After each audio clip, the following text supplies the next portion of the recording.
kepada yang hadir pada petang ini tegak berjaya mengikuti majlis perkongsian ilmu sehingga dan harap sehingga petang.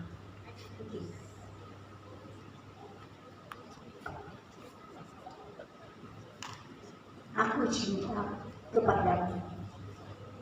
Begitulah bahasa digunakan untuk menyampaikan perasaan.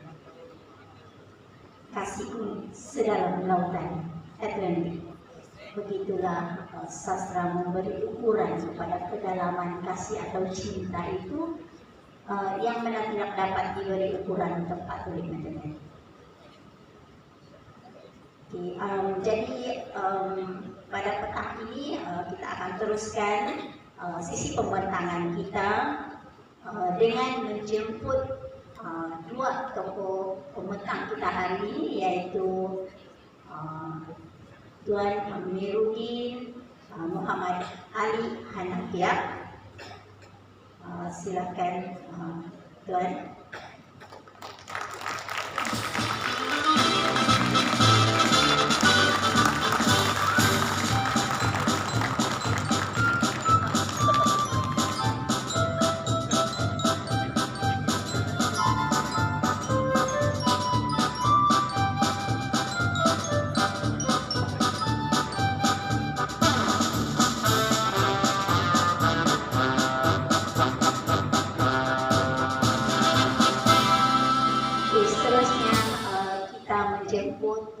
Pembentang kedua kita, yaitu Tuan Zulkifli Muhammad Aspa.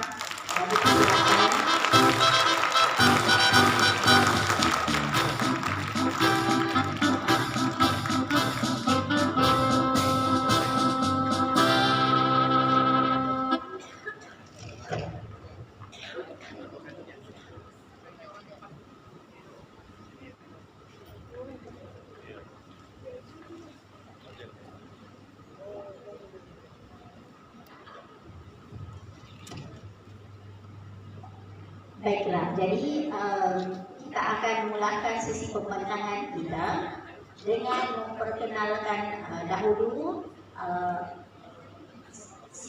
tentang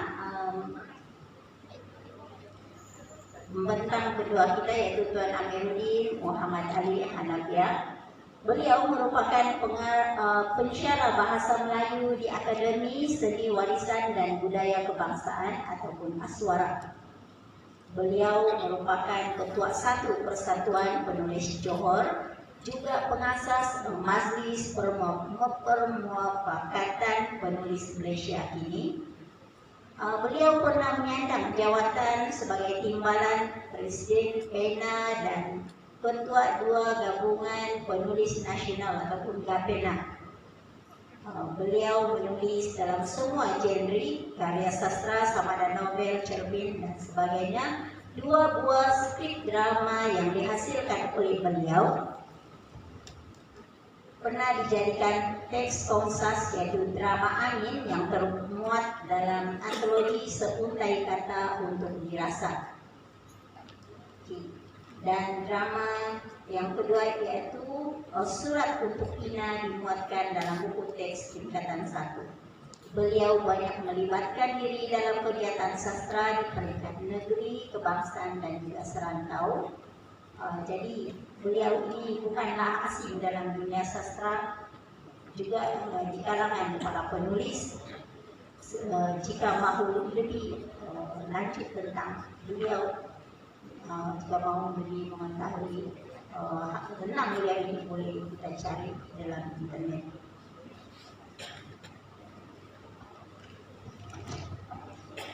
Berbagai konsep diperkenalkan oleh setiap peneraju negara kita, antaranya ialah Kerenakmu Malaysia. Jika mungkin masih ada yang ingat ya, Kerenakmu Malaysia yang diperkenalkan oleh Tun Dr. Mahathir. Kemudian Satu Malaysia oleh Datuk Seri Najib Tun Derajat, maafkan saya. Kemudian keluarga Malaysia oleh Perdana Menteri kita yang yaitu Datuk Ismail Sabri, dan seterusnya Malaysia Madani yang ada pada hari ini. Okey. Jadi setiap apapun konsep yang diperkenalkan oleh penaraju kerajaan ataupun negara kita adalah semata-mata untuk memastikan kemajuan dan kemakmuran negara berterusan. Begitu juga Malaysia Madani yang dijadikan tonggak bagi memastikan pembangunan bergerak pada semua arah, sama ada dalam pendidikan, ekonomi ataupun kesusahan dan sebagainya. Semua itu adalah akan mengalir pada satu arah untuk menjamin keadilan dan kemakmuran. Untuk itu kita akan mempersilahkan tokoh pembentang pertama kita hari ini, yaitu Tuan Amiruddin Muhammad Ali Hanafiah untuk memperkatakan tentang konsep sastra dalam Malaysia Madani. Dipersilakan.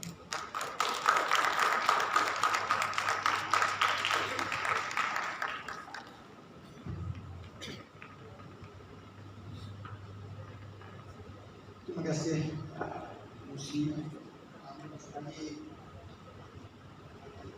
saudara Dr. Asma, dan para tamu saudara dan saudara sekalian. Izinkan saya untuk menggunakan mikrofon di sini, poster di sini, sebab saya kalau sentuh nanti nampak mikrofon, saya tak nampak. Jadi saya pembentangan atas kediputan ini, saya tak akan bentang kata dia sebab saya nak bentang nanti kan semua nak duduk atas kata dia. Sebab bentang ni kalau bentang dia mesti terlena kan. Tapi saya gembira melihat wajah-wajah yang comel-comel yang kaca-kaca yang ada depan saya. Sejarah nampak yang ramai kaca di depan saya. Tak pernah saya nampak yang comel, berseri, pipinya, matanya. Sekali awak renung tajam, itu berikan semua saya tahu. Jadi itu yang saya rasa malas bentang. Itulah jiwa saya itu sampai sabar. Tengok depan mata, sebab itu yang datang, yang terpilih, insan terpilih. Itu dipanggil, hari ini saya nak bentang tentang Malaysia Madani. Tapi semua dah faham Malaysia Madani. Sebab semua cikgu-cikgu yang tak faham. Semua cikgu ni kan? Semua cikgu yang berada depan saya, cikgu yang baik, cikgu yang mempunyai wawasan masa depan. Ada orang kata bangga cikgu, tak, semua dah cikgu dah. Sebab awak telah mengajar saya reti cinta. Itu cikgu dah kan? Reti cinta kepada tanah air.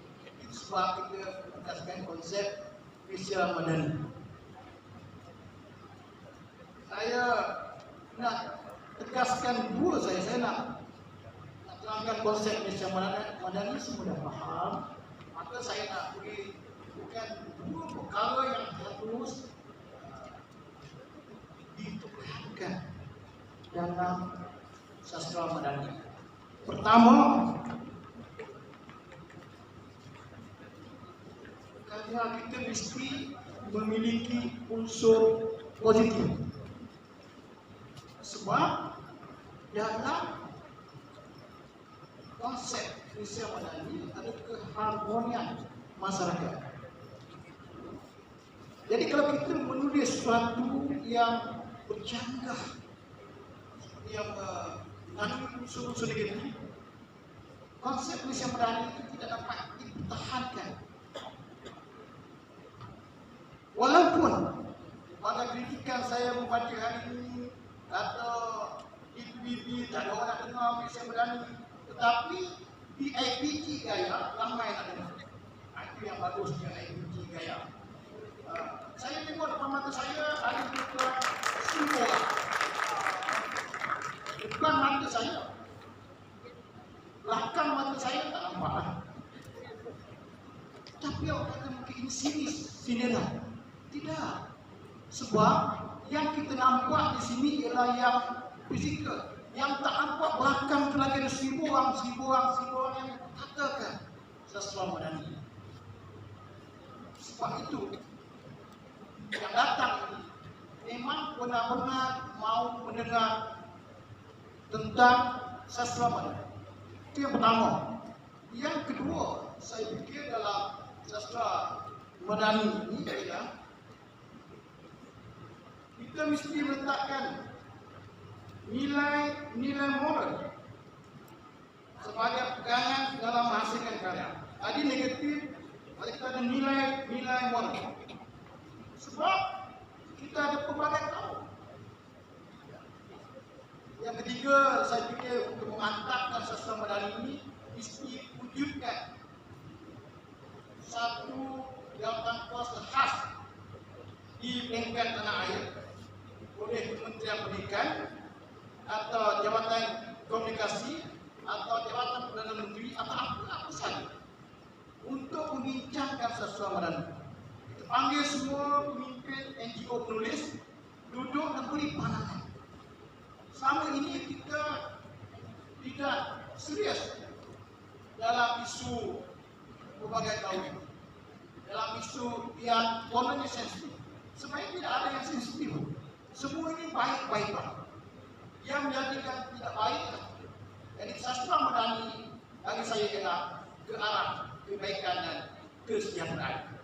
Dengan itu saya melihat adik saya telah bersetuju dan ada yang menganggur. Sikit yang tak setuju, yang memilih paling tak setuju lah. Jadi dia macam orang baca kutubah Jumaat. Baca kutubah Jumaat semalam saya hadir di sini. Kita sastra Madani mula kata kepada kutubah bagus. Tiba-tiba 3 minit dia berhenti. Kata semalam. Kata ini pesan pada yang dengar kutubah ini, janganlah bercakap. Dia dulu semalam ucap pesan Jumaat. Semalam ada yang tak pesan Jumaat, katakan. Bukan begini tak? Bagus.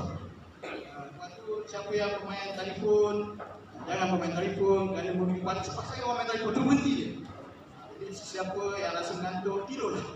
Tidurlah dengan mimpi yang indah. Bayangkanlah wajah saya yang tidak seberapa. Tetapi jangan silap bayang. Sekali kau memandangku dengan hatimu, kau akan ingat hingga kiamat. Itulah cinta yang betul. Ya, terima kasih.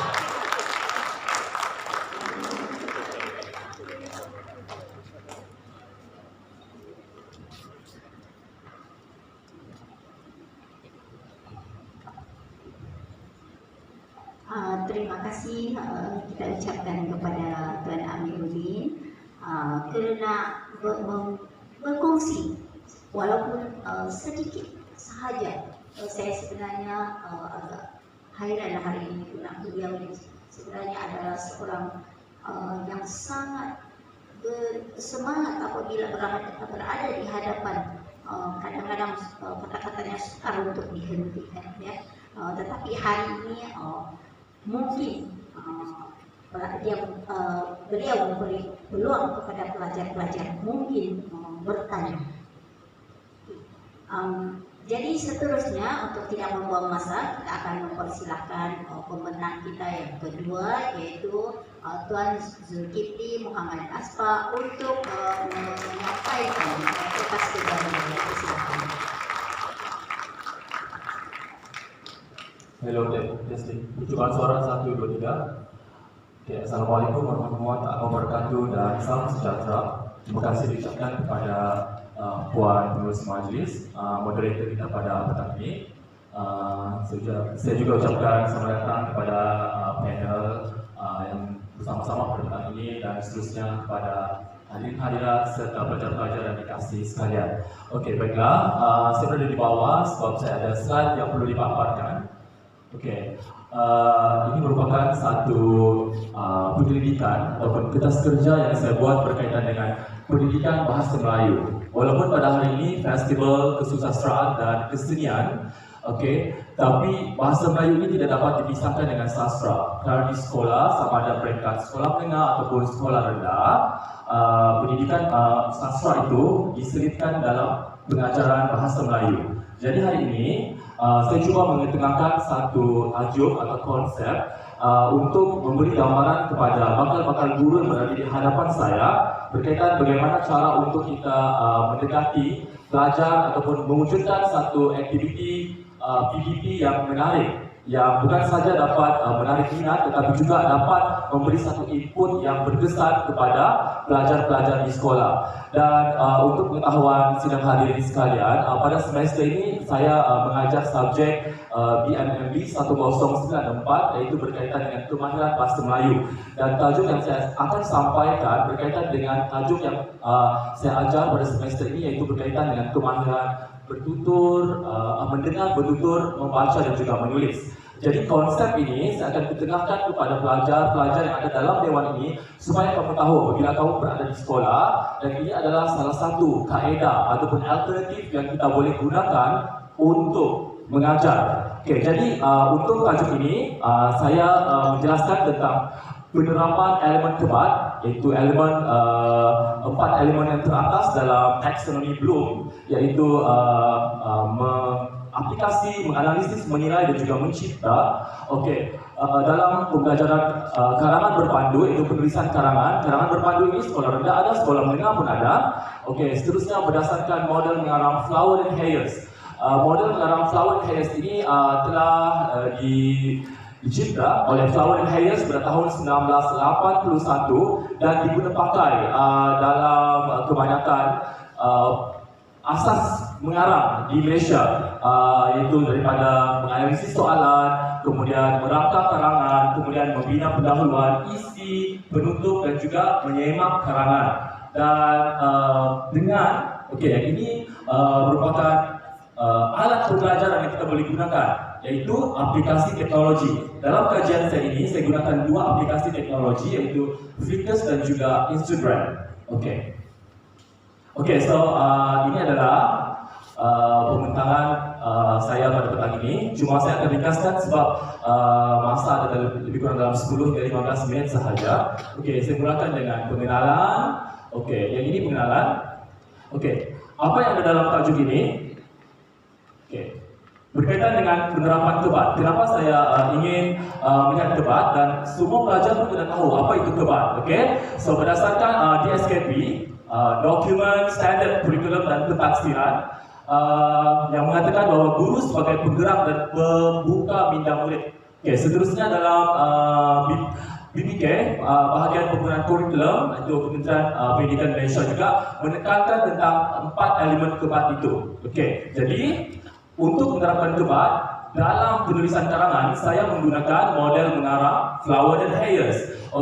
Model mengarang Flower and Hayes ini sebenarnya sangat senang dan biasanya semua orang buat, dan kita semua pernah buat, daripada merangka karangan itu semua. Kemudian kita tulis isi pendahuluan, isi penutup, itu semua adalah Flower and Hayes. Kemudian diolah berdasarkan 4 proses kognitif dalam proses mengarang. Dan bagaimana kita menyampaikan pengajaran karangan itu adalah melalui aplikasi teknologi. Apa itu aplikasi teknologi? Aplikasi teknologi adalah aplikasi yang digunakan untuk meningkatkan kemahiran berfikir, dan aplikasi teknologi juga menjadikan guru itu lebih kreatif.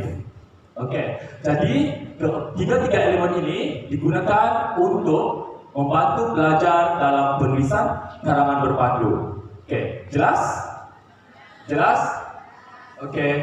seterusnya. Latar belakang kajian. Latar belakang kajian ini adalah gambaran secara umum bidang kajian yang saya akan terangkan kepada anda semua. Gambarannya yang pertama ialah secara umum saya terangkan tentang kurang penerapan kebat. Maksudnya dalam kajian saya ini, kenapa saya buat kajian ini, sebab ada penerapan kebat yang kurang dalam penulisan karangan. Seterusnya murid lemah dalam menulis karangan. Kemudian murid perlu menguasai asas mengarang. Maksudnya ada pelajar ataupun murid di sekolah yang masih belum menguasai asas mengarang. Dan seterusnya menekankan proses kognitif semasa menulis karangan, yaitu merancang, menerjemah, menyemak, dan memantau. Akhir sekali, boleh tengok yang di atas tu, penggunaan aplikasi dalam PDP. Maksudnya, dengan ada penggunaan aplikasi teknologi, murid akan lebih aktif berbanding dengan kaedah konvensional. Seterusnya, pembelajaran berpusatkan murid. Dengan menggunakan aplikasi teknologi, murid akan lebih aktif dan pembelajaran itu tidak berpusat kepada guru semata-mata. Dan akhir sekali, pengajaran penulisan karangan merangsang murid akan membantu menghasilkan karangan berpandu yang baik. Maksudnya, karangan yang ditulis itu akan lebih baik. Okey, dan saya telah buat kajian di sekolah bersama-sama dengan pelajar praktikum saya pada semester lepas dan semester ini. Dan ternyata, apabila mereka menggunakan aplikasi teknologi, penulisan karangan murid-murid sekolah rendah tahun 5 lebih baik berbanding dengan penulisan karangan tanpa ada rangsangan aplikasi teknologi.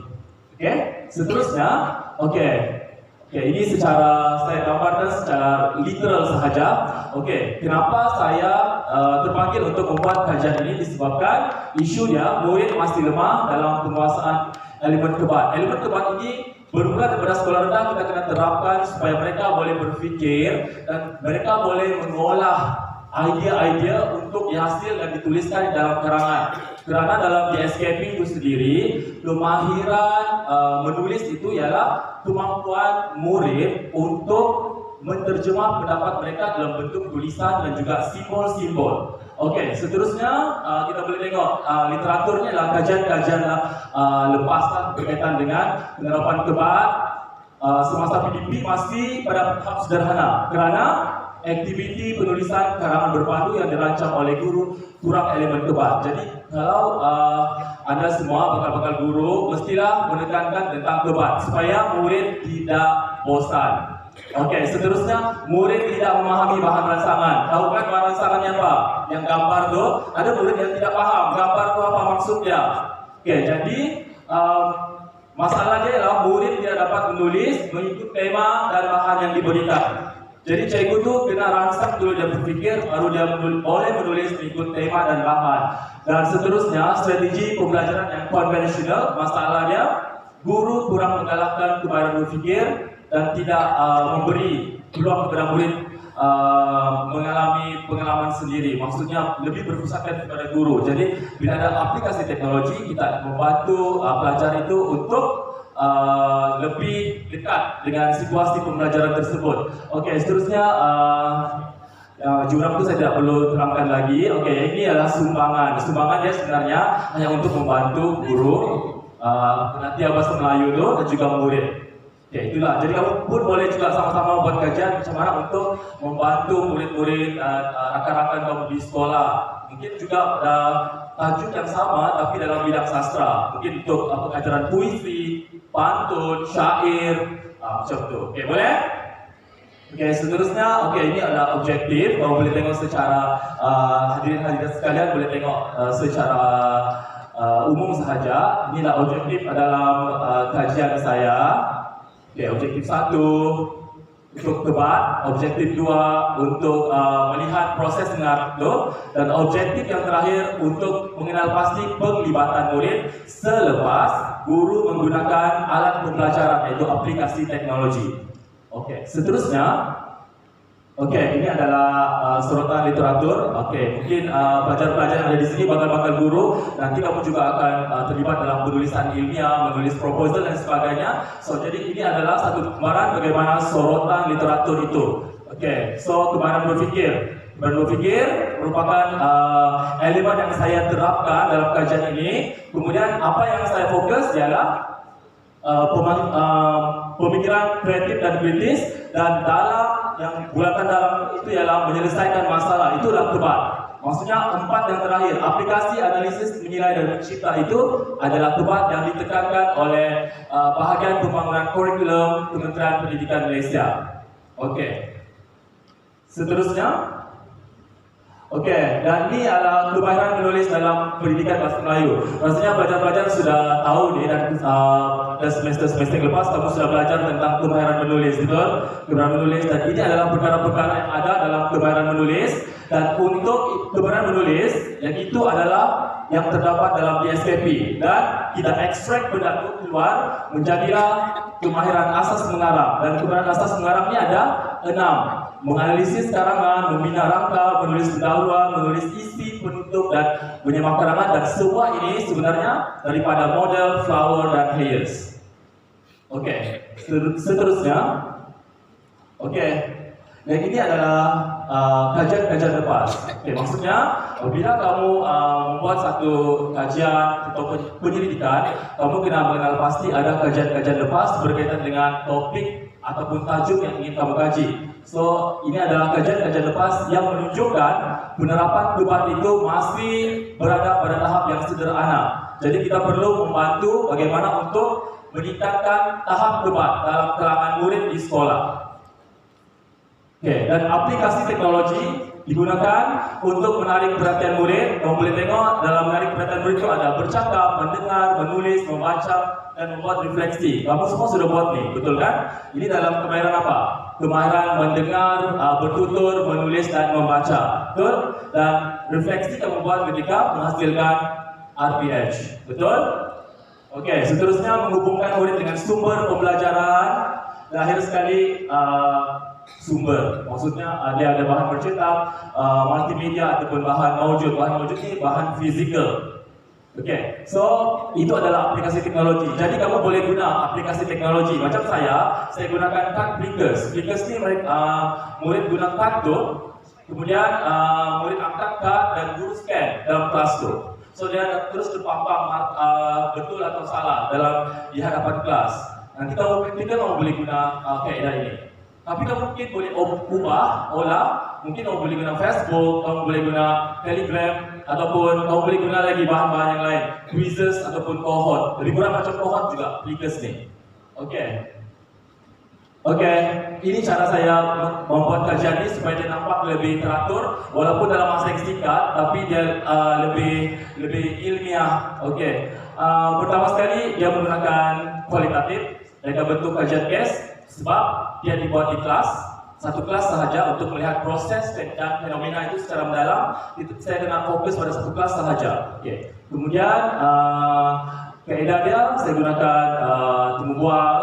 Kemudian dia sekunder dia pemerhatian dan juga analisis dokumen. So analisis dokumen yang kita guna ialah karangan yang dihasilkan oleh murid itulah. Dan akhir sekali, apabila kita membuat penyelidikan, saya buat dan saya minta tolong dengan rakan-rakan pensyarah saya di DIJ untuk sahkan betul atau tidak soalan-soalan ini boleh digunakan ataupun tidak, begitu. Okey. Okey, seterusnya yang sampel tu kamu boleh tengok sendiri. Slide seterusnya. Okey, macam ni saya buat di sekolah. So kamu boleh tengok juga, ini penting untuk kamu juga ya. Macam kita buat dua dalam satu. Kamu dengan elemen sastra dalam masa yang sama kamu belajar macam mana untuk membuat kajian di sekolah. Okey. Mula-mula saya minta dengan sekolah. Saya tanya guru praktikal tu boleh atau tidak kita buat ni. Macam itulah. Lepas tu bangunkan soalan dia untuk guru dan juga untuk murid. Kemudian dapat kesahan pakar, saya minta rakan-rakan pensyarah dan 3 orang di JPF untuk tengok. Okay. Lepas tu jumpa dengan pihak sekolah. Okay. Lepas tu berjumpa dengan peserta kajian. Kemudian kumpul data. Guru praktikal saya praktikkan apa yang membuat di dalam, boleh atau tidak. Okay. So selepas tu baru analisis data dan menulis laporan. Selesai. Okay. Slide seterusnya. Okey, ini dapatan dia. Dapatan pertama, objektif dia menjawab objektif kajian yang pertama untuk mengkaji penerapan debat. Jadi saya gunakan temu bual dan juga analisis dokumen. Dapatan dia apabila saya datang ke sekolah dan buat kajian ini mendapati bahawa murid menggunakan semula kemahiran yang diajar oleh guru apabila guru menggunakan aplikasi teknologi. Maksudnya murid lebih suka, lebih cepat ingat apabila guru menggunakan aplikasi teknologi untuk mengajar karangan, boleh juga untuk mengajar sastra, puisi, pantun, ikut kreativiti masing-masing. Jadi kamu mungkin boleh olah untuk mengajar didik hibur di dalam kelas untuk kaedah ini. Kemudian murid lebih mahir untuk paham soalan, analisis soalan, maksudnya dia paham apa maksud soalan. Okay, kemudian dia tahu sudah bahan ini apa. Sebab tadi diorang ada belajar menggunakan Flickr dan juga IG.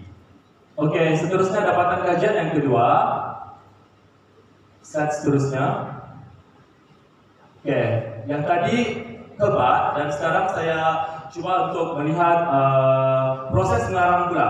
Bagaimana proses mengarang dalam kalangan murid sekolah rendah tahun 5 ni? Ada peningkatan ataupun tidak? Okey.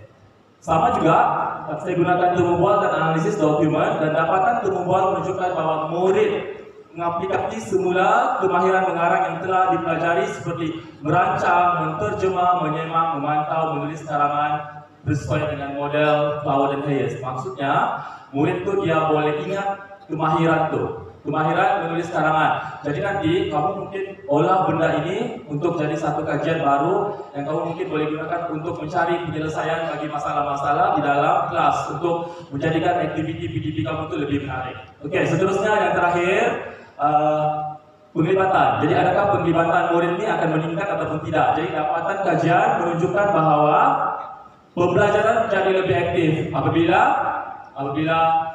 guru menggunakan aplikasi teknologi. Aplikasi teknologi ini luas. Kamu boleh gunakan media sosial, kamu boleh gunakan apa-apa saja alat bantu mengajar yang sesuai. Jadi maksudnya, kalau kamu ingin penglibatan murid atau minat murid itu meningkat, gunakanlah aplikasi teknologi ataupun alat pembelajaran yang sesuai untuk memastikan murid itu sentiasa fokus dan terlibat secara aktif.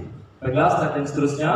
Okay, dan inilah implikasi kajian. Saya buat dalam masa 2 minggu, 1 minggu lah macam tu.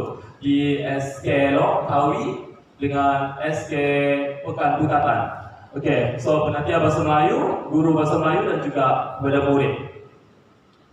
Okay, dan kesimpulannya, secara keseluruhannya dapat dinyatakan bahawa kajian ini dapat menyimpulkan bahawa penerapan kebat dalam penulisan karangan berpandu berlaku semasa murid itu melakukan aktiviti.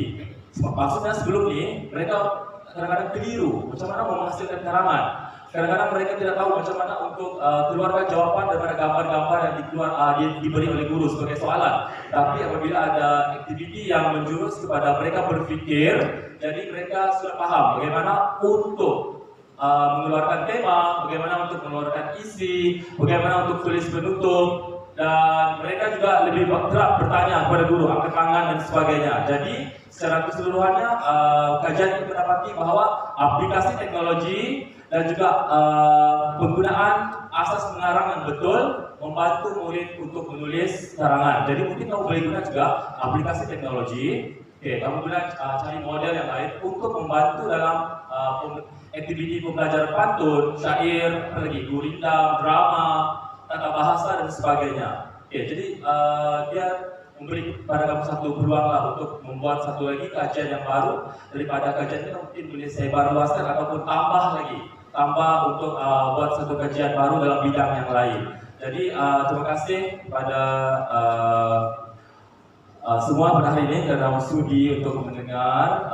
Ini adalah sedikit kertas kerja ataupun kajian yang saya buat berkaitan dengan pendidikan bahasa Melayu. Kerana semua pelajar dan juga yang ada dalam dewan ini, sama ada bekas guru ataupun bakal menjadi guru, kita semua terlibat dalam pendidikan. Dan kita semua tahu bahawa pendidikan bahasa Melayu ini adalah satu nadi yang penting. Dan untuk menerapkan sastra juga, kita tidak boleh lari dengan pendidikan bahasa Melayu. Betul? Okey, jadi saya itu saja. Sekian, terima kasih. Tuan Zulkifli Muhammad Asfa, beliau tidak saya perkenalkan kerana beliau ini adalah orang yang dikenali di IPG. Beliau sebenarnya merupakan seorang pensyarah akademik IPG Kampus Gaya. sebagai seorang pendidik atau pengajar kepada bakal guru, sudah tentu banyak membuat penyelidikan dan juga bermakna beliau akan boleh berfungsi pengetahuan melalui artikel-artikel yang beliau tulis sebelum ini. Jadi penerapan elemen hebat dalam pengajaran dan pembelajaran karangan berpandukan model mengarang Flower dan Hayes menggunakan aplikasi teknologi. Begitulah tajuk kertas kerja beliau yang beliau bentangkan sebentar tadi.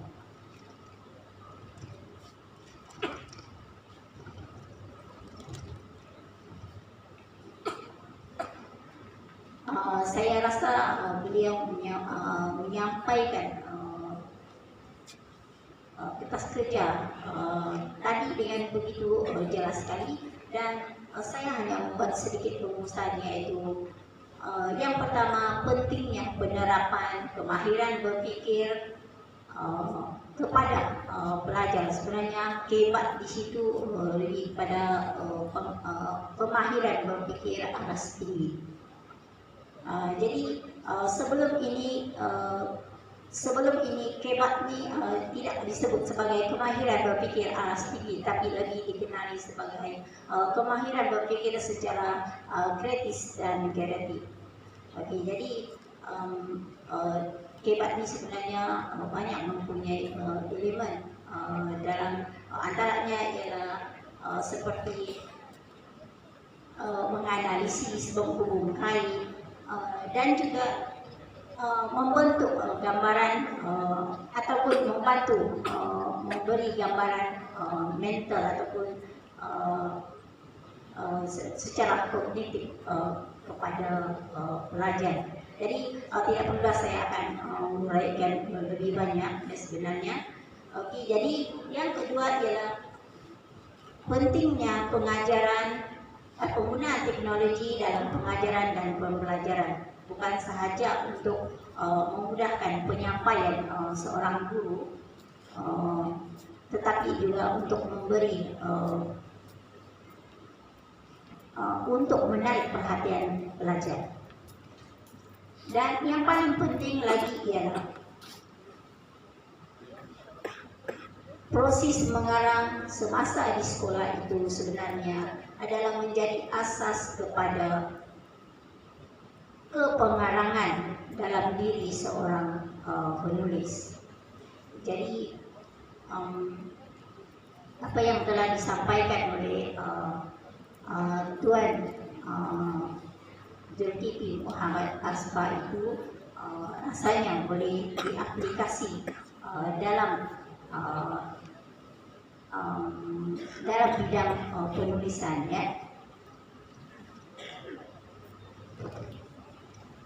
Antaranya ialah kalau dalam penulisan untuk menghasilkan karya yang baik, sudah tentu banyak elemen-elemen yang perlu kita masukkan di dalamnya supaya cerita tersebut tidak menjadi terlalu hambar. Okay, jadi penulis juga boleh menerjemahkan karya bukan sahaja dalam bentuk penulisan dengan menggunakan aplikasi teknologi. Karya boleh diterjemahkan lagi kepada bentuk, sebagai contohnya pada asalnya jika karya tersebut dalam bentuk novel, maka boleh menggunakan boleh diterbitkan dalam bentuk lain dan mengaplikasi penggunaan teknologi seperti dalam bentuk animasi dan sebagainya. Jadi untuk meneruskan sesi kita pada petang ini, mungkin ada di antara para pelajar ataupun hadir yang ada hari ini ingin bertanya kepada para pembentang kita hari ini. Jadi kita akan memberi peluang kepada hadirin untuk bertanya. Jadi sebelum itu jangan lupa sebut nama dan ya diharap pertanyaan tersebut secara terus sahaja kepada soalan. Okey. Ada sesiapa yang ingin membuat pertanyaan kepada dua pendaki kita hari ini? Yang di belakang, mohon. Ada dua orang yang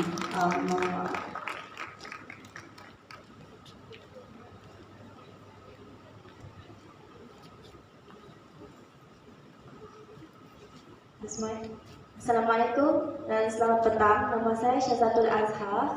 Saya dari Option PM. Saya hendak bertanya berkenaan dengan kertas kerja yang dibentangkan oleh Encik Zulkifli sebentar tadi berkenaan dengan penggunaan aplikasi teknologi. Jika kita lihat ada antara sekolah-sekolah yang memiliki teknologi itu tidak terlalu berkualiti ataupun fasilitas dia kurang. Jadi bagaimana kita hendak menerapkan elemen aplikasi teknologi dalam sekolah-sekolah yang mengalami situasi ini? Itu sahaja daripada saya. Terima kasih.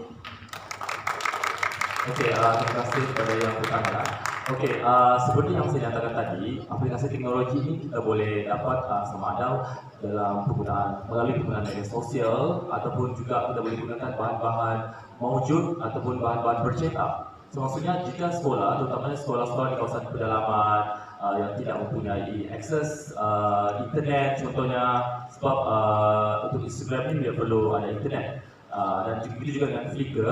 Jadi apabila sekolah tersebut tidak mempunyai akses internet dan tidak dapat tiada kemudahan teknologi yang bersesuaian, maka guru itu boleh menggunakan aplikasi teknologi yang lain. Contohnya kamu boleh gunakan secara bercetak. Sebab Flickr ini dia tidak memerlukan kamu kena ada connection internet ataupun rangkaian internet yang kuat. Maksudnya Flickr ini kamu hanya cetak kertas dan kamu bagi kepada pelajar.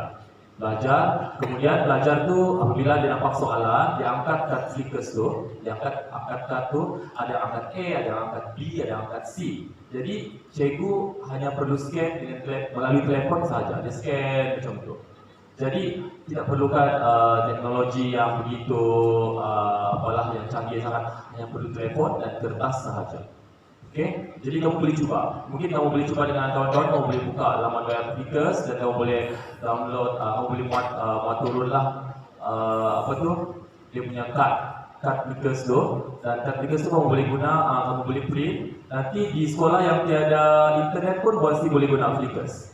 Okey, ataupun cara lain kamu boleh guna bahan-bahan bercetak. Bahan-bahan bercetak seperti ada penggunaan gambar, cetak gambar ataupun tunjuk gambar, ataupun kamu boleh bergantung pada kreativiti guru lah. Okey, kamu juga boleh contohnya kamu boleh guna bahan-bahan yang bersifat fizikal. Maksudnya benda tu ada di depan, yang penting dia digunakan sebagai alat bantu. Okey, ini maksudnya untuk sekolah yang ada kekangan kemudahan teknologi lah. Jadi kalau Instagram memang memerlukan internet, tetapi Flickr dia hanya perlu ada telefon, kita scan saja guna kamera tu. Kita terus boleh pancar jawapan pelajar. Yang penting dia ada kad tu kertas yang kita photostat sahaja. Okey, itu untuk yang kajian saya lah. Tapi kalau secara umum, jika di dalam sekolah itu tidak ada kemudahan internet ataupun tidak ada kemudahan teknologi yang secukupnya, mungkin cikgu boleh tukar PDB itu pada bahan-bahan yang lebih mudah dan lebih senang, contohnya bahan-bahan yang bercetak, tetapi masih lagi menggunakan konsep yang sama. Okey, boleh faham? Boleh? Ataupun mau penjelasan lanjut lagi? Okey, boleh. Terima kasih diucapkan pada jawapan yang telah disampaikan. Harap jawapan tersebut telah jelas. Okey, seterusnya kita mempersilakan kepada pelajar yang kedua yang ingin bertanya.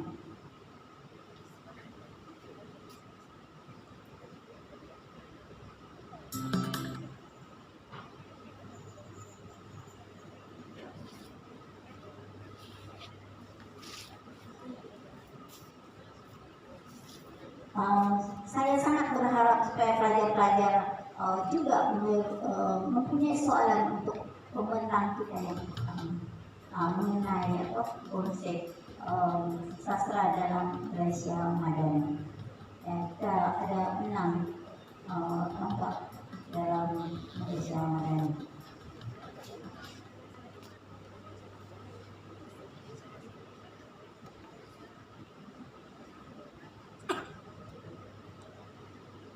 Ya, dipersilakan.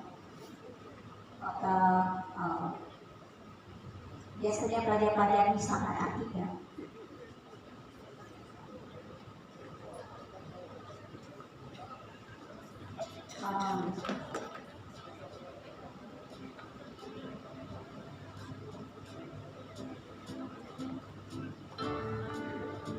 Ya, ada lagi mau tanya, jangan malu ya. Jangan sekedar yang ingin ini ada ya. melontarkan pertanyaan.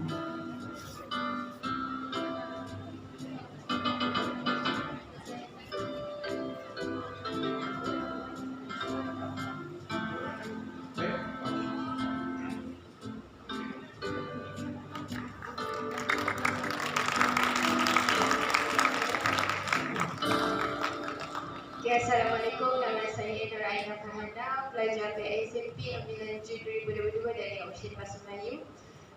Soalan saya, bagaimana nak terapkan konsep Malaysia Madani dalam PDP? Dipersilakan kepada pembentang kita yang pertama.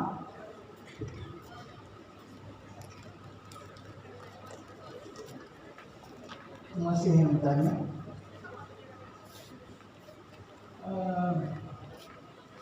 Yang lainnya cikgu ya. Jadi nak terangkan konsep PDP. Saya pun dah fikir macam mana saya nak gunakan PDP. Tidak apa, sebelum tu saya nak terang dulu sastra Madani tadi. Kita sekarang ni, contoh ya, kita tak ada, nanti saya jawab soalan tu. Di Malaysia ni, sesuatu yang tidak ada ialah indeks. Kita bercakap berpuluh tahun, penulis itulah, tulis inilah, ini, macam-macam. Tetapi kita tidak pernah ada indeks penulis. Kita tidak pernah ada indeks pendidikan. Kita tidak pernah ada indeks seperti indeks ekonomi. Sepatutnya sastra ini, bahasa Melayu ke, mesti ada satu indeks KPI. Ini tidak berlaku dalam bahasa Melayu, tidak berlaku dalam sastra. Sebab kita tidak berfikir seperti orang ekonomi. Saya sastra Madani dalam alat konsep tidak letakkan sastra. Sebab itu lupa. Saya harap kerajaan perbincangan bisa letakkan sastra dan jadikan sastra sebagai satu indeks. Itu sebab di Malaysia hanya tak sampai 60,000 ambil sastra. Tak lama lagi pupus. Lepas itu dibunyikan. Mungkin di FPD Sabah akan dibunyikan. Tak ada orang mengajar. Pakai PDP. PDP sastra Madani ini kita tengok konsep sastra Madani. Contoh, konsep budaya itu macam mana kita nak buat? Saya kalau saya mengajar senangnya, saya jadikan saya sebagai bahan pengajaran. Kalau awak mengajar, ada bahan dia, ada mengingatkan macam-macam. Saya jadikan saya sebagai bahan pelajaran. Kalau saya mengajar perempuan, saya akan jadikan perempuan itu bahan pengajaran saya. Kalau laki-laki itu, sebab saya malas buat bahan BBM, bahan bantu mengajar. Saya dulu mengajar juga selama 30 tahun, hampir 30 tahun. Lepas tu saya berhenti lah. Sebab saya tengok muka sama dia pelajar kan, saya berhenti. Saya pun rasa malas. Sekarang saya pun duduk dalam mengajar tempat lain, yang artis. Oh, artis tengok yang macam. Yang artis, saya selebriti dia. Dulu saya tak jadi pelakon. Sebab saya suka mengajar artis, mengajar pelakon. Tapi saya berhenti jadi pelakon sebab saya tak sanggup kena gosip. Tak faham saya kena gosip, saya mau berhenti jadi pelakon. Jadi semuanya dah cikgu. Jadi gunakan PDP itu contoh. Sastra berani ini contoh kesejahteraan. Ambil gambar sejahtera, cikgu, sesuatu yang menarik untuk mengajar budaya, kita jangan letakkan budak ini sebagai orang yang tahu, tetapi kita mendidik. Contoh, cikgu belum hasil lagi, pelajar belum hasil lagi, mahasiswa belum hasil lagi mengajar kelas paling ujung. Masa tu, apalah kelas ujung, apalah kelas ujung. Saya solok kelas ujung. Dia akan ingin tahu.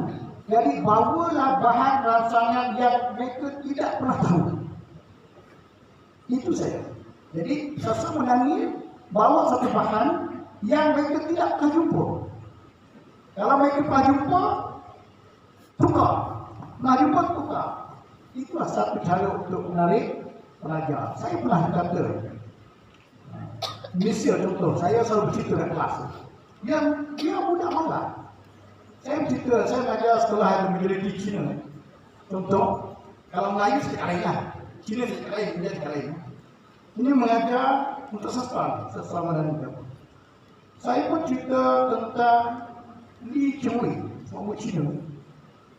Saya kata kepada mereka, Li Chengwei tidak pernah menjadi juara dunia dan bukan pemain terbaik di dunia. Oh, dia punya marahnya. Sonok adalah saya. Habis 1 jam saya mengajar, cakap juga dengan. Itu ialah pengajaran yang baik. Dan akhirnya itu berkembang. Awak pun mungkin tak tahu. Mungkin awak cuma pernah jadi juara dunia. Saya cakap tu, kita tapi jangan tipu. Cikgu yang sekali tipu sebab ada rakaman. Tapi saya kata, ini cuma tak pernah jadi juara dunia. Siapa boleh nafikan fakta ini? Li Chengwei tidak pernah jadi juara skripsi. Dan Li Chengwei tidak pernah dapat medal Thomas. Semua orang terdiam. Budak yang itu marah. Ini fakta. Tetapi rakyat Malaysia suka persepsi. Dia lupa fakta. Mesti bagus. Persepsi. Pemain terbaik badminton di Malaysia sepatutnya dianugerahkan kepada Rashid Siddiq. Rashid Siddiq menang tahun 1992 menentukan Medal Thomas kembali ke Malaysia. Rashid Siddiq juara persoalangan dan juara bergu sukan pemula. Rashid Siddiq juara remaja dunia. Rashid Siddiq juara membawa pemain jadi juara dunia. Semua tak tahu. Dan Rashid Siddiq orang pertama Malaysia menang pingat di Olimpik. Siapa tahu? Sebab persepsi. Atau semalam tengok pemain wanita Malaysia Sri dan Pakistan satu sama. Siapa tahu? Inilah Sastra Madani mengajak kita keharmonian masyarakat, kesejahteraan. Itu yang dalam konsep itu budaya. Tapi sastra tak ada dalam Malaysia ini. Itu sebab saya kata kita perlu ada kerjasama penerbit, pencetak, tulis. Sekarang tiga-tiga tak kerjasama ya. Minta maaf cakaplah, penerbit tak pernah nyatakan terus terang berapa buku itu. Pencetak tak minta terus terang. Sebab apa? Takut bercukai, takut bayar royalti. Pernah terdengar siapakah penulis terkaya di Malaysia? Ada indeks? Tak ada. Tak ada indeks tu. Siapakah penulis Sabah paling kaya? Tak ada. Penulis Johor paling kaya? Tak ada. Tapi ada semuanya. Ada penulis yang jutawan. Tak boleh diberitahu, tak boleh indeks itu. Tak ada. Contoh, kalau kita tengok rakan saya SM Zaki banyak buku. Buku siapakah penulis paling banyak buku di Malaysia? Pun kita tak tahu. Tak ada. Siapakah cikgu paling lama mengajar di IPG? Tak tahu. Mungkin dia tahu. Semalam saya suka-suka ada sini semalam. Si Darus ke sini. Jadi itulah cara Sastra Madani masukkan dalam PDP, tetapi jangan lupa bahan itu bahan yang ada akhlak, yang ada moral positif. Jangan lupa, yang itu paling penting. Jadi saya mengajak banyak lagi, saya ada cerita yang supaya Malaysia. Satu ialah gaya penceritaan ialah salah satu cara teknik mengajar. Teknik mengajar saya sesi 5 minit bercerita je. Budak suka dalam sama habis bercerita. Budak suka cerita tapi cerita lain lah. Contoh saya kata macam mana Malaysia nak Olimpik. Apa pernah baca, siapa tahu, saya tahu lah orang yang tak tahu ni. Sedang buat masa tadi. Seorang perenang Australia menang pingat emas Olimpik. Dan dia juga, untuk cik nama, menang pingat emas Paralimpik. Maksudnya dia cerita sejarah. Sebab dia bila dia cacat, dia dapat pingat masuk Paralimpik. Okey, awak cari siapakah nama ni? Dia orang semua budak cari. Sampai esok dia tekan Google apa. Tapi satu, minta maaf, tiket dan semua DPN, awal DPN ada. Saya membenarkan murid saya dulu bawa telefon. Satu-satu cikgu yang berani mengalahkan murid bawa telefon dan saya. Awak yang buat, yang ditangkap dekat saya. Saya rela ditahan. Boleh tanya dengan kementerian, saya kenal semua. Sebab apa? Saya membenarkan bawa telefon kerana nak belajar masa BM, bukan kerana main telefon. Sebab ni kita cakap, dia tak bawa telefon. Buat apa? Dulu ada frog, kapak opak situ dulu kan. Lepas frog, kapak tadi ikan pula. Macam-macam kapak ada tu. Kapak itu, kapak ini, macam kan? Kau pernah dengar kapak? Mahasiswa pernah dengar kapak? Akhirnya katak menghilang. Habis 200 juta. Sini katak. Katak miliar 200 juta. Lepas katak banyak apa dia? Tahu dah jual lepas katak monyet lah. Lepas dia monyet pula. Apa lagi? PS25. Dia suka lah. Lepas tu mula katak, monyet. Lepas tu apa? Tak tahu lepas ni Buddha. Kau tahu? Katak tu nilai 200 juta. Untuk tadi lah PDP tadi. Untuk PDP katak 200 juta nilai. Habis gitu sekarang. Nanti datang buat monyet. Habis juga gitu. Cikgu yang mana? Saya boleh cakap sebab saya tak di bawah. Kementerian tak apa ya. Yang kementerian yang cakap saya je boleh cakap. Saya beri kritik sebab BL Pro tu menyusahkan cikgu dulu. Siang saya cikgu. Banyak kami dah komputer. Siang cikgu. Tapi saya sebagai seorang cikgu yang berani berjuang, saya menentang, bukan menentang tu, menentang menyusahkan orang. Dia punya belajar bagus, yang menyusahkan orang panjang. Dah kat sekolah satu komputer. Itu sajalah secara ringkas. Saya nak ingat. Dan contohi, sebelum saya lupa, ada sebuah buku ditulis oleh bahasa yang terlebih bahasa tentang sastra. Impian Malaysia Madani Datuk Seri Anwar Ibrahim. Dapatkan buku tersebut. Puisinya bukan Datuk Seri tulis, puisi tentang Malaysia Madani. Dapatkan dari bahasa dengan harga yang ditentukan oleh mereka. Terima kasih. Baik, Puan Moderator, ada satu soalan lagi. Saya fikir satu lagi. Saya fikir peminat Cikgu Amiruddin, saya fikir. Silakan.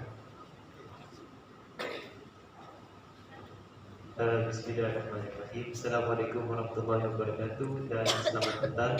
Saya ucapkan kepada panel-panel kita dan juga kepada rakan-rakan yang berada di bawah. Okay, sebelum saya menanyakan soalan ini, saya mengambil kesempatan ini untuk saya minta rakan-rakan semua untuk berikan tepukan yang gemuruh kepada kedua-dua orang panel kita kerana berkongsi sesuatu perkara yang banyak boleh kita ambil. Baiklah, soalan ini untuk saya ajukan. Sebelum itu, saya Muhammad Syafi'i Izani bin Kelana, boleh panggil Syafi'i. Option Bahasa Melayu, merupakan menti kepada Encik Zulkifli. Baik, tapi soalan ini saya ajukan kepada panel yang pertama. Soalan ini saya ajukan kepada panel yang pertama kerana saya amat tertarik tentang sastra dalam Malaysia Madani. Kalau kita tengok dunia pendidikan masa ini kan, kita tidak boleh nafikan bahawa istilah-istilah yang selain daripada bahasa Melayu itu lebih banyak untuk digunakan dan lebih banyak untuk dijumpa. Manakala apabila kita sebut tentang sastra, kita melihat bahkan adik saya sendiri pun kalau sastra yang dia tahu Komsas baca, lepas tu rujuk buku lain, ambil definisi daripada buku itu dan tulis semula. Maksudnya benda itu hanyalah pada zahir sahaja, tapi susah untuk dimasukkan ke dalam sanubari. Itu adalah sastra. Manakala Malaysia Madani, kita tidak boleh nafikan ianya adalah sesuatu yang boleh dikatakan baharu, dan mungkin ada di antara kita yang merasakan ini hanyalah sebagai lebih kepada ke arah sentimen politik.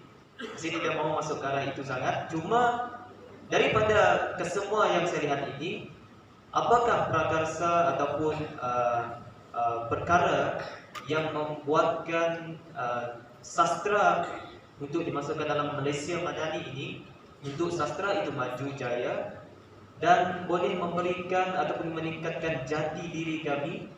Jati dirilah yang lebih penting kami sebagai bakal pendidik ini untuk mengajar anak-anak pada masa akan datang. Itulah soalan daripada saya. Sekian, terima kasih.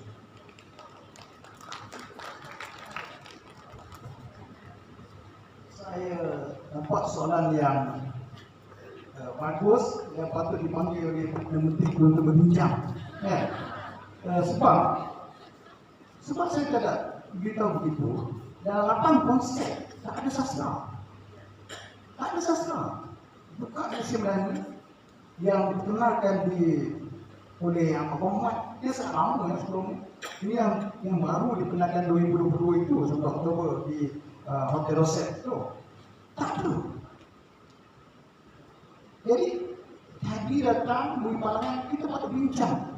Adakah sastra dalam Malaysia Madani ini masuk konsep itu tak sastra Madani. Sekarang kita lihat ekonomi Madani, semua ada. Tapi sastra Madani tak ada, budaya Madani, semua ada.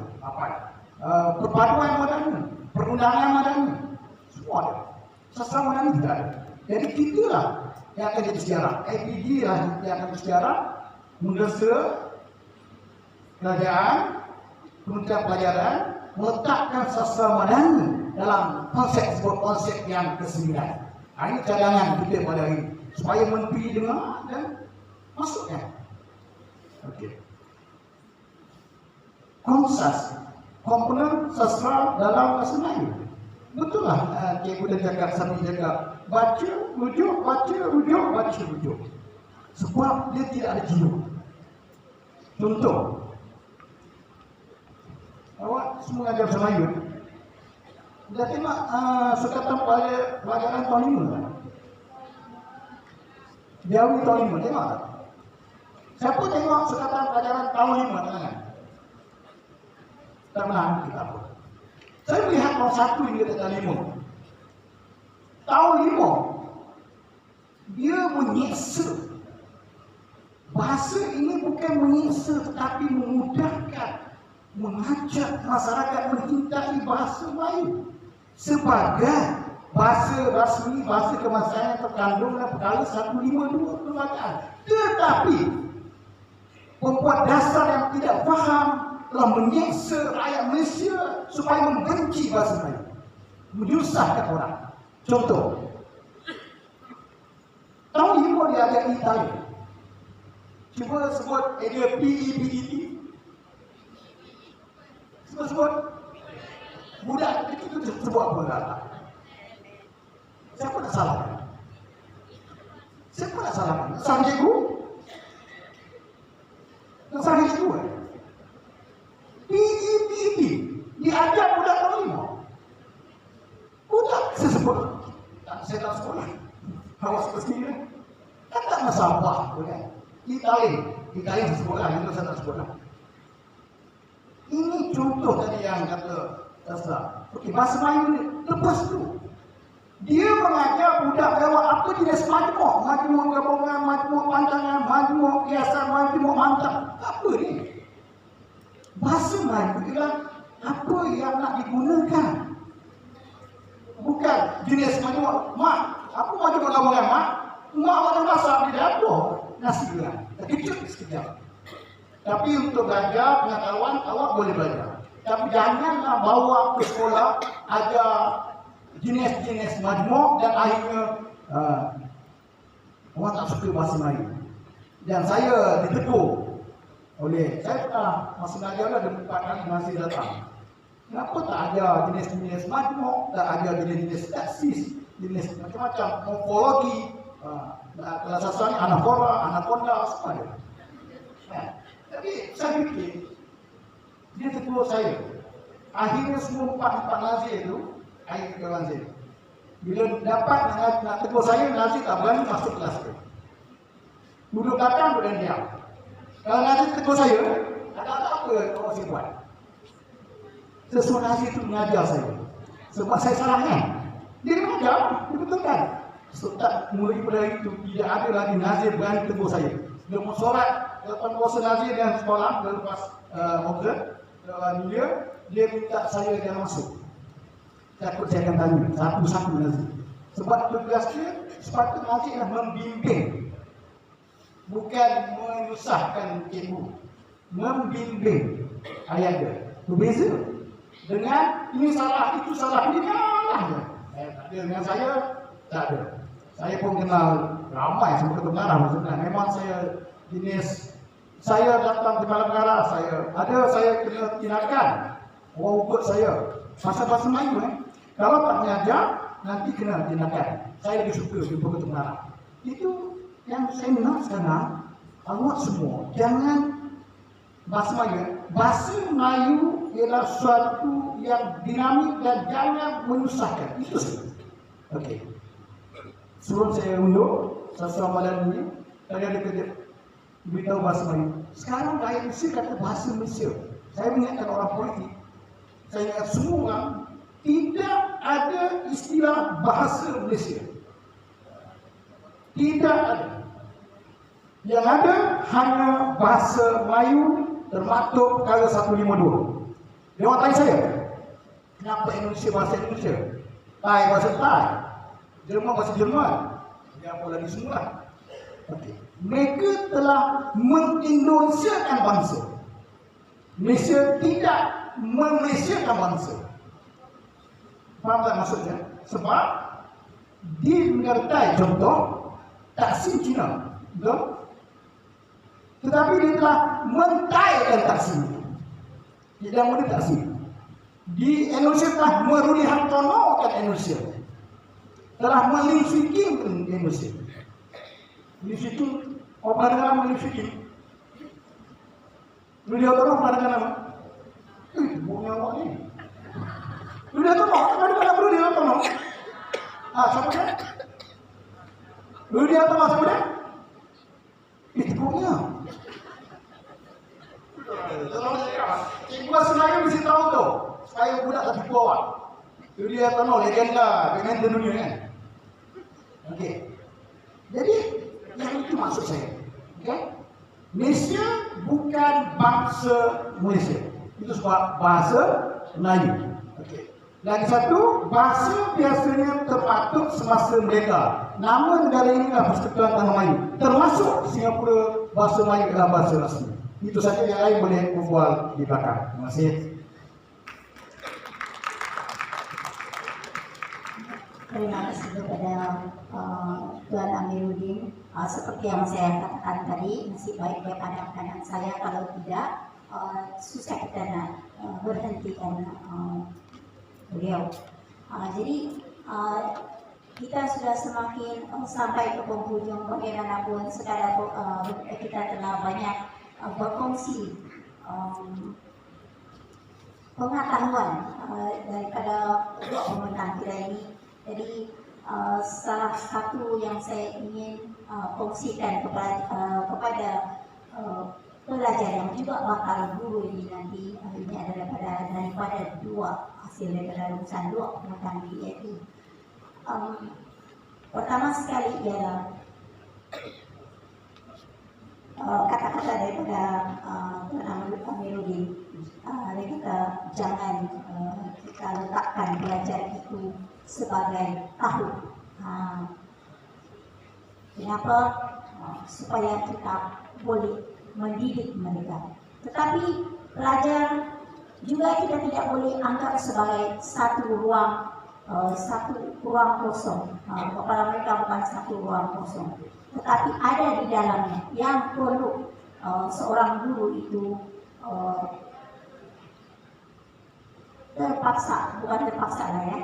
mendidik, untuk membetulkan segala tanggapan-tanggapan ataupun pengetahuan-pengetahuan sedia ada yang ada di kepala kita.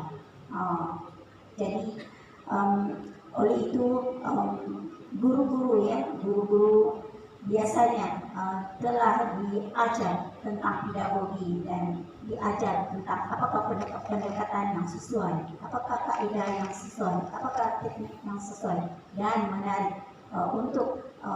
menarik perhatian pelajar untuk mengikuti pengajaran dan pembelajaran seterusnya. Oke, jadi begitu menarik sekali perkongsian yang kita dapat daripada dua pemenang kita hari ini. Jadi